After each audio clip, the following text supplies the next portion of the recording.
Hello दोस्तों, आप सभी को अपने चैनल एग्जाम प्री में स्वागत है।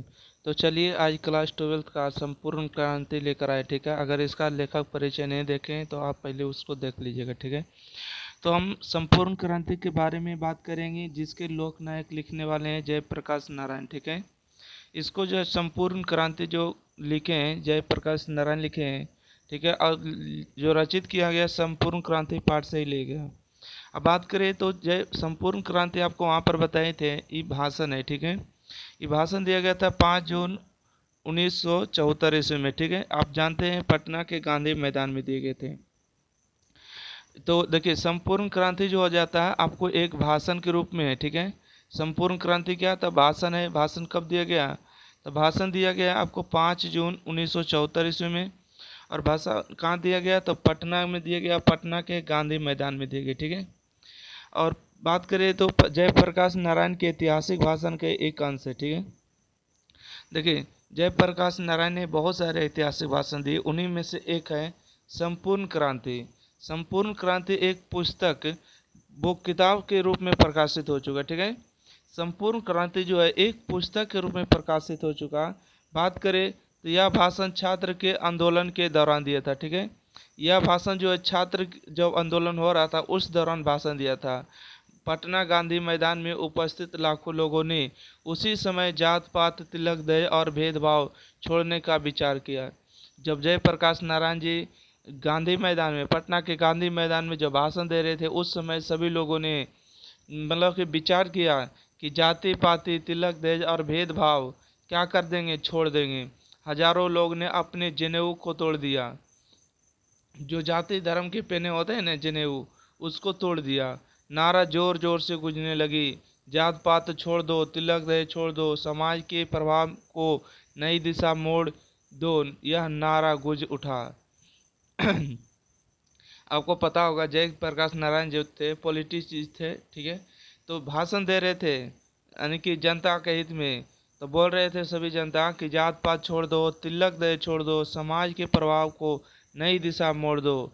यह गूंज उठा सारा नारा। जयप्रकाश नारायण के भाषण में बहुत दम होता था। ठीक है, आइए बात करते हैं 1974 ईस्वी में बिहार से शुरू हुआ छात्र आंदोलन। ठीक है, 1974 ईस्वी में बिहार से शुरू हुआ छात्र आंदोलन।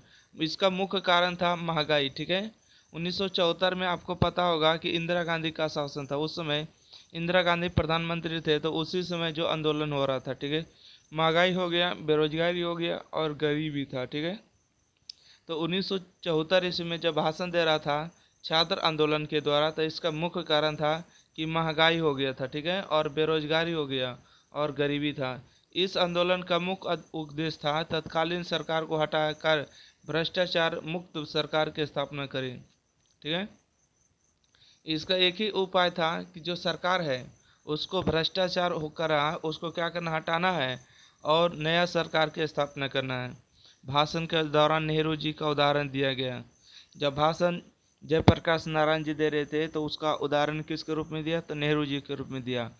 नेहरू जी कहते थे कि देश को विकसित बनाने के लिए जनता को अभी कोसों दूर जाना होगा, अर्थात कठिन परिश्रम करना होगा। गांधी जी का कहना था कि अगर देश को विकसित बनाने के लिए, देश को विकसित करने के लिए जनता को अभी कोसों दूर जाना है। इसका मतलब हुआ कि अभी जनता को अभी और मेहनत और परिश्रम की जरूरत होगी। वो आगे कहते हैं कि मेरे भाषण में क्रांति के बिगुल होंगे, मतलब आग होंगे। मेरे भाषण के क्रांति में आग होंगे जिन पर आपको अमल करना होगा। ठीक है, अमल करना होगा, लाठियाँ खानी होगी। क्या खानी होगी? लाठियाँ खानी होगी। यह संपूर्ण क्रांति है। वैसे ही हमारे हमारे भगत सिंह लाना चाहते थे स्वराज।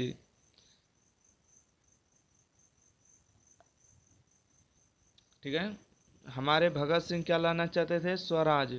कहीं रह गई भूखमारी, महंगाई और भ्रष्टाचार, यही आज फैला हुआ है। ठीक है, जब हमारे भगत सिंह थे, ठीक है, जब हमारे भगत सिंह थे तो वो चाहते थे कि भारत में क्या आवे? स्वराज आवे, जिससे जनता कहीं भूखमारी, महंगाई और भ्रष्टाचारी आज जो देखने के मिल रहा है, अगर स्वराज आएगा तो इसे देखने को नहीं मिलेगा।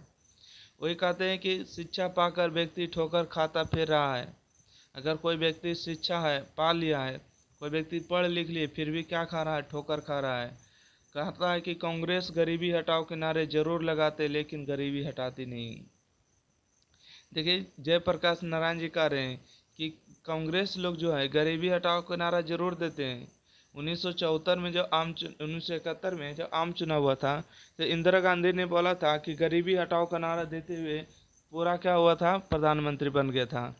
तो फिर भी गरीबी हटाओ का नारा जो दिया था लेकिन गरीबी हटाया था नहीं, हटाया था। ठीक है, यही कारण है कि कोई भी नेता लोग क्या करते हैं, कोई भी नेता लोग गरीबी हटाओ का नारा जरूर देते हैं परंतु गरीबी हटाते नहीं। जब कोई भी पार्टी जब सरकार बनता है या बनने के लिए चुनाव लड़ता है तो कहता है कि गरीबी हटाएंगे, महंगाई है उसको दूर करेंगे, मतलब बहुत सारी नौकरी देंगे, बहुत सारे रोजगार देंगे, तो जीतता है और जीतने के बाद सब भूल जाता है। वही कह रहा है कि बढ़ती ही चली जा रही है। जयप्रकाश नारायण का यह भी कहना था कि जब वे नौजवान थे तो बापू जब कोई बात करते थे तो बात जेपी के विचार से नहीं मिलते थे। जेपी यानी जयप्रकाश नारायण, ठीक है, उनकी बात नहीं मानते थे। कहते थे जब जयप्रकाश नारायण और बापू जी मतलब महात्मा गांधी जी दोनों बात करते थे तो दोनों के विचार नहीं मिलते थे। मतलब कि गांधी जी का कुछ और कहना होता था, जयप्रकाश नारायण का कुछ और कहना, तो उन दोनों का बात नहीं मिलते थे। ठीक है, बात करते हैं कि अगर उनकी बात नहीं समझ मानते थे तो बापू में इतने महानता थी कि वे बुरा नहीं मानते। ठीक है, जयप्रकाश नारायण जी अगर कुछ कहते थे मानते नहीं थे, अगर नहीं मानते थे तो बापू जी इतने महान थे कि वो बुरा भी नहीं मानते थे। जेपी जी कहते थे कि मैं जवाहरलाल नेहरू को हमेशा भाई मानता हूँ। मतलब कि जेपी जी जयप्रकाश नारायण जी कहते हैं कि जवाहरलाल नेहरू को हम तो हमेशा अपना भाई मानते हैं और वो भी कैसा बड़ा भाई मानते हैं। वो भी मुझे बहुत मानते हैं मैं उनका बड़ा आदर और उनसे प्रेम करता हूँ। किसने कहा? जयप्रकाश नारायण ने कहा कि मैं तो अपने जवाहरलाल नेहरू को बड़े भाई के रूप में मानता हूँ और वे भी मुझे बहुत मानते हैं, मैं उनका बड़ा आदर और प्रेम करता हूँ।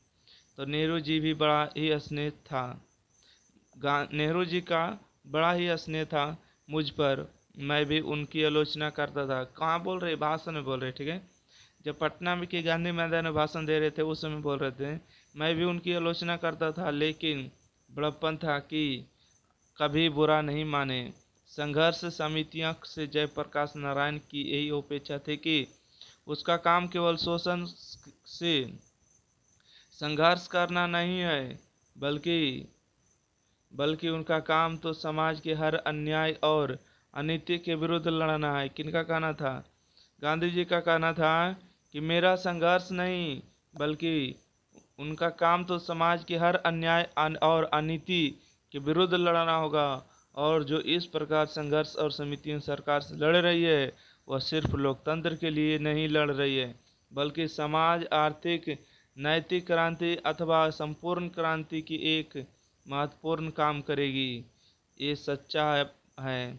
ये सच बात है कि जयप्रकाश नारायण जी अमेरिका में थे, 1929 में मार्क्सवादी बने। ठीक है, जब जयप्रकाश नारायण जी भाषण देते हैं तो बोल रहे हैं कि हमें संघर्ष करना नहीं बल्कि हमें तो हर समाज के अन्याय और अनीति विरोध को से लड़ना होगा, और हर संघर्ष समिति सरकार से लड़ रही है। वह सिर्फ लोकतंत्र के लिए नहीं लड़ रही है, वह सिर्फ भारत में लोकतंत्र आवे उसके लिए नहीं लड़ रही है बल्कि समाज में, आर्थिक में और नैतिक क्रांति के लिए अथवा संपूर्ण क्रांति के लिए लड़ रही है कि समाज क्या हो बदले, उसकी जो आर्थिक स्थिति है बदले, उसकी जो नैतिक स्थिति है वो बदले, उसके लिए संपूर्ण क्रांति का एक महत्वपूर्ण काम करेगी जो भाषण दे रहा है।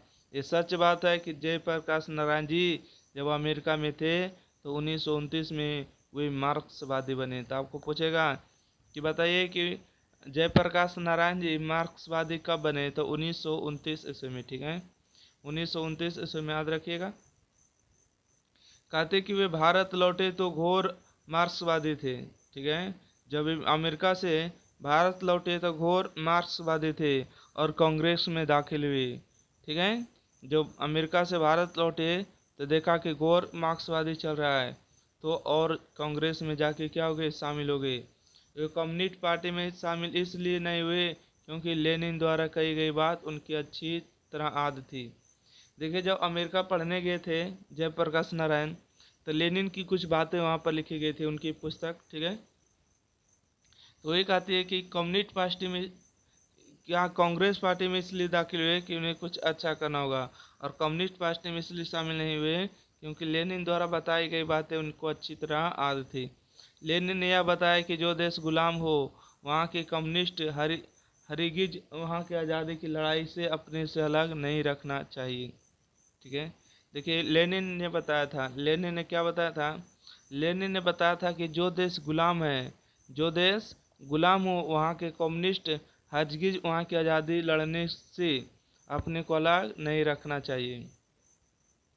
हमारे नेता लोकतंत्र की बात करते हैं लेकिन वह जुलूस पर रोक लगाते हैं जो लोकतंत्र के खिलाफ है। ठीक है, हमारे नेता लोग बोलते हैं कि हम लोकतंत्र हैं, हमारा देश लोकतंत्र बनेगा, लेकिन जब जुलूस होता है, जब सवाल लगाया जाता है, तो उस पर रोक लगाया जाता है जो लोकतंत्र के क्या है, खिलाफ है। ठीक है, लोकतंत्र के खिलाफ है।